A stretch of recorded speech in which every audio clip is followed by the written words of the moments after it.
May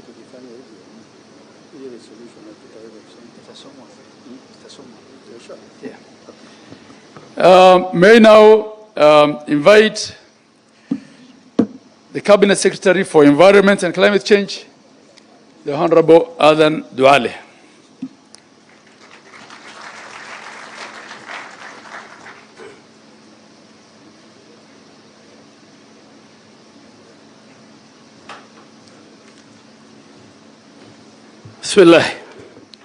بسم الله الرحمن الرحيم الحمد لله رب العالمين الصلاة والسلام على أشرف الأنبياء والمرسلين سيدنا محمد وعلى آله وأصحابه أجمعين. Your Excellency, the President of the Republic of Kenya and the Commander-in-Chief of the Kenya Defense Forces and the new Chair of the East Africa Community, my good friend and brother, the Chairman of Council of Governors and the Governor of Wajir, distinguished governors, distinguished senators, distinguished members of parliament who have been their leader for many years. And Your Excellency, I was the leader of this group for 10 years and handed over to Honorable Raso and the other team. Our good and important high ambassadors and development partners, the leadership of the national government led by our regional coordinator, heads of security. Your Excellency, I will not talk about environment, climate change, and forestry because the Director of Climate Change, as an expert, was here. She presented. All our team were here from KEFRI and all the other ministries. Your Excellency, I am a son of the Pastoralist, but today I am a minister of the Republic of Kenya. And the people of Wajir County, the leadership, this morning led by our governor, gave you the critical issues for the 3 counties. Water and sewerage for Wajir County, electricity, and Your Excellency, your legacy, which you have started when you are the Deputy President, this very important road called the Horn of Africa Gateway Development Project, which is funded by the World Bank and many other partners, including the government of Kenya. Your Excellency, before I continue, we have Principal Secretaries here who were here 4 days. Principal Secretary Umi Bashir, Principal Secretary Abdi Dubat, Principal Secretary Ismail Madei, Principal Secretary Kelo Harsama, and our Principal Secretary in charge of livestock. Very important, Bana Jonathan Mike. Please clap for them. Your Excellency, since you became and took over, and I'm happy today, Professor Anyang' Nyong'o did not say it.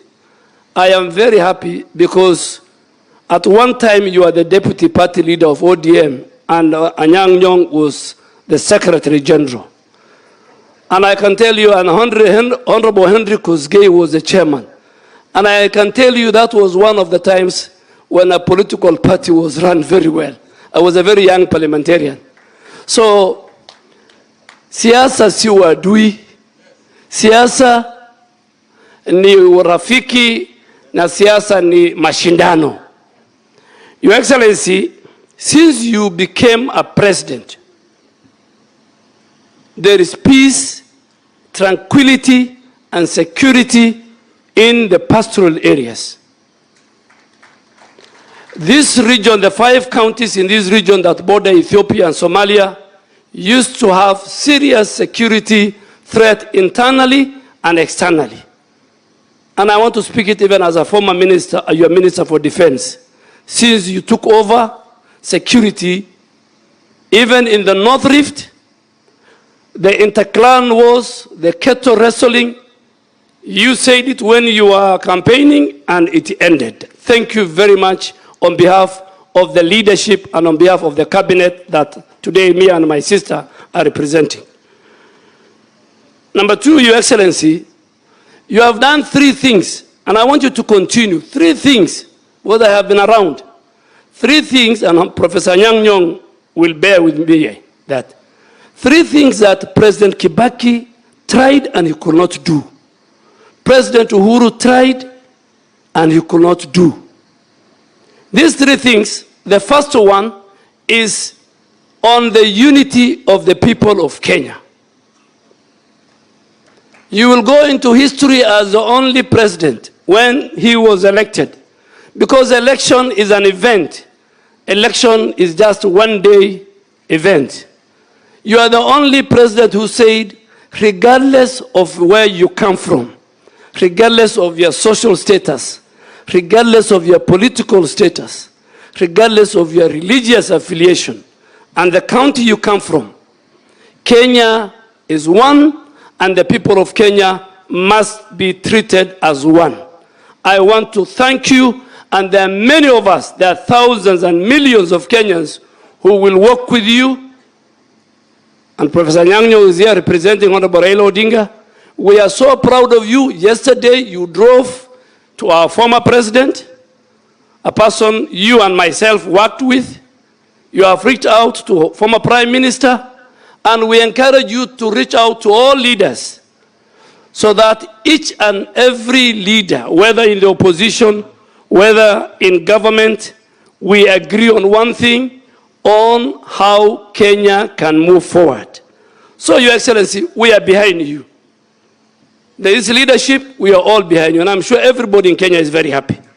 Election is one event, uniting the country, developing the country. Number two, Your Excellency, universal health care was tried by President Kibaki. And I want to say it here, one of the many things, but the two crucial things that can tell, and the ambassador of Ireland is here, the ambassador of Switzerland is here. One of the things that differentiate two countries, one which is developed and one which is underdeveloped, are two things: healthcare and education. And you have picked those two. But let me pick on universal healthcare. Universal healthcare, President Kibaki tried. Honorable Charity Ngilu was a minister. And it reached a stage where even President Kibaki said, no, this is a hot potato, I can't touch it. President Uhuru Kenyatta started it. Kisumu was one of the pilot counties. Kisumu, Machakos, Isiolo, and I think Nakuru. Or Nyeri. Those four counties were the pilots of the universal health care. At one stage, the President Uhuru said, this thing is too hot. Let me drop it. It died. Today, I want to tell the people of Kenya, Your Excellency, that universal health care should be, in fact, your main legacy, because it affects every section of our society. And why do I say so?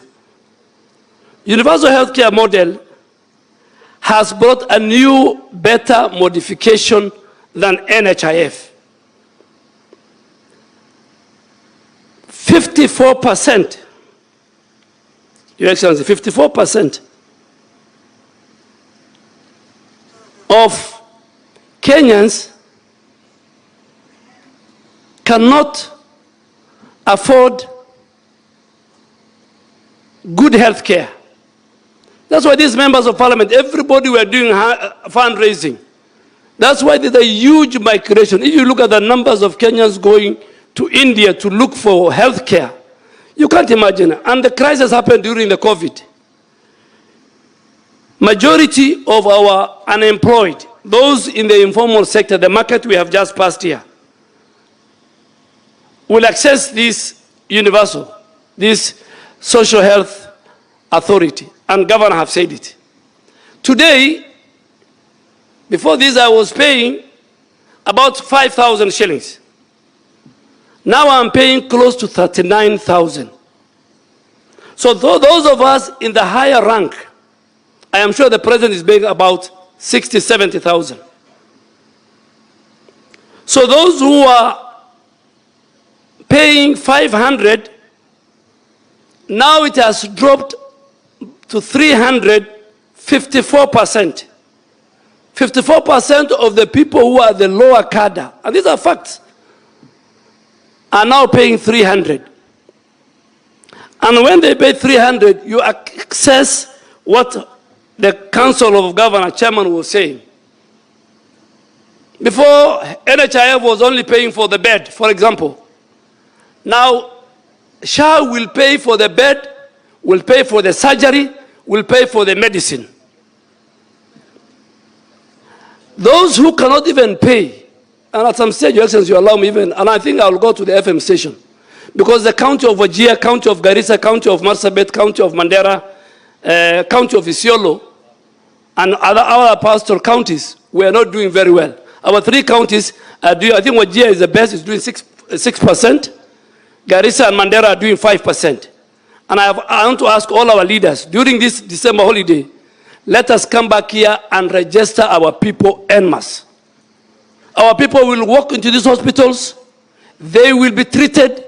Those who are unemployed, who cannot pay the central government, the money that I am paying extra, the money that the current members of parliament are paying, the extra money is what is going to be used to treat the millions of Kenyans who are unemployed, who are in the informal sector, who cannot pay. Mama Mboga just needs to pay 300. They will never ask you for Harambe, for medical. They will never ask you, we want to take somebody to India. This is the benefit that SHA has brought. In the implementation, ask yourself, this system is waterproof. This system is fraud-proof. Many hospitals and clinics, if you walk in Wajir and Garissa and Kisumu, many hospitals and clinics will close when SHA takes root properly.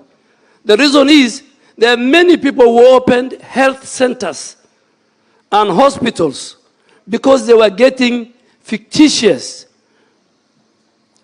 corrupt money from NHIF. But because I know a number of high quality, transparent health facilities will be found in our country. And I will tell you, the moment 100% transition is done, you will see many people in our counties closing shop. Why? Because they were surviving on the fraud that was taking place in the previous system. Second and last important on SHA is the patient's record. Your record in Wajir here, if you are a resident of Wajir and you are in Nairobi or Kisumu and you become sick, because of the digitization of the system, you don't need to carry lab test. You don't need to carry your history, ailment history. You go to your doctor, he clicks on the button of that computer, and you'll find your record. But now, you go to this hospital, you're told pay for lab test. Next week you are sick, you go to another hospital in Nyeri, you are told pay for it. This is a very important thing. Your Excellency, affordable housing. I am sure the leadership of Wajir County and Garissa and Mandera and all these pastors sitting here, there is serious affordable housing going on in all their constituencies. What does the affordable house tell you? And also President Kibaki failed to deliver because of negative politics, because of negative forces. Affordable housing is a constitutional requirement, and it obligates government, the national government, led by the president, that there must be, it's an article in the Constitution, there must be a decent housing for every citizen. If a government has to implement that provision, then the answer is affordable housing. Your Excellency, affordable housing, I have seen it, I was shocked. I walked into Wajir, I look at the records, it's being done in Eldas, it's being done in all our constituencies, it's being done in all the 14 counties of that. So it's very, very clear thing, and please let you be remembered. In 2 years, Your Excellency, The biggest problem Kenya was facing in the education sector was the teacher-student ratio. These members will agree with me. I served with them, even today. But in 2 years, this is the only administration that employed so far, I think, over 120,000 teachers. In the 10 years of President Uhuru Kenyatta, we did 100,000. In 2.5 years of President William Ruto, this government has employed over 120,000. Your Excellency, teachers are now everywhere in northern Kenya. Secondly, we inherited an economy where the micro and the macro was not doing very well. Inflation was very high. The shilling was weak. Food prices were very high. Today, Kenya, good people, those who are listening to me and those who are here, Your Excellency, today in our region, our shilling has stabilized. Inflation has gone to 2.7%. In 16 years, we haven't seen it. The Kenyan Bankers Association, Your Excellency, they have a meeting every end of year. They have invited me as their chief guest tomorrow night. I'll speak more about the economy tomorrow. Those are the right guys who can give you. You told us, Your Excellency, that let us invest in production, not consuming. God gave us rain. Today I want to tell you this pastoralist, including myself. My camels are about 100 kilometers from here. The 2.5 million animals we lost in the drought, the 4-year drought, Your Excellency, now our animals have recovered, our pastoralists have recovered, and this time we have also that. Your Excellency, lastly, the education model, before I hand over to the governor. The education model that we see today in Kenya is an education model that, unlike when I went to the university many years ago, where all of us, regardless of our social status, we were given boom. It was called boom. We used to be given 5,000 shillings. Whether you're the son of a minister or you are the daughter of a peasant. This model is, Your Excellency, is saying the rich guys, the people who can pay for their children, need to pay school fees. And this model will only help the poor of the poor. So it has developed the community into different strata. So, Your Excellency, universal health care,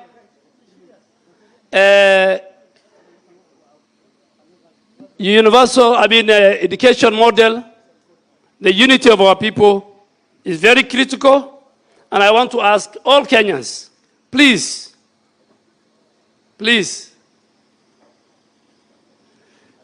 with a lot of humility, we want the leaders to have humility. We must answer questions that citizens ask, whether they ask in social media, whether they ask in public. It's a listening government. We will listen to you, but give and get the correct fact. I have worked, as a final, I have worked with President Kibaki, I've worked with President Uhuru and yourself, I'm working with you. I want us leaders to be held to account. We are government that believes there must be transparency and accountability. Citizens have the right to hold their government, their president, their ministers, their PSs, and all in leadership. They must be held to account. We are ready, we are willing, more than anybody else, at any time, in any forum, to be held to account on what we promised and what was in our manifesto. With those many remarks, Your Excellency, I had to say this because, and I'll come back to Wajir with our governor, to Mandera with our governor, to Lamu. This Lamu is only pastoralist who, at one time, he eats fish, and the other time he eats camel meat. He's the only one. He's very unique, the governor of Lamu. The rest of us, we don't eat fish, unless we go to Kisumu and we are a visitor of our great Governor Anyang' Nyong'o, or we are at the coast. Thank you very much. May God bless you.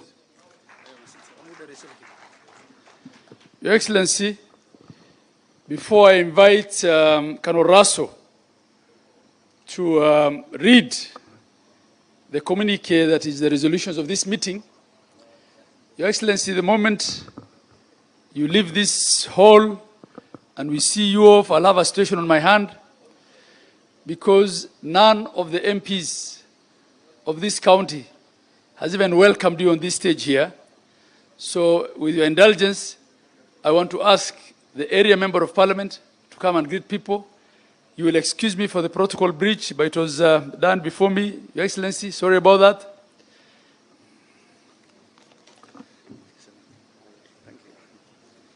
Thank you very much, Your Excellency. Because you are here, I will not say what other things I wanted to say, lakini wageni mnakaribishwa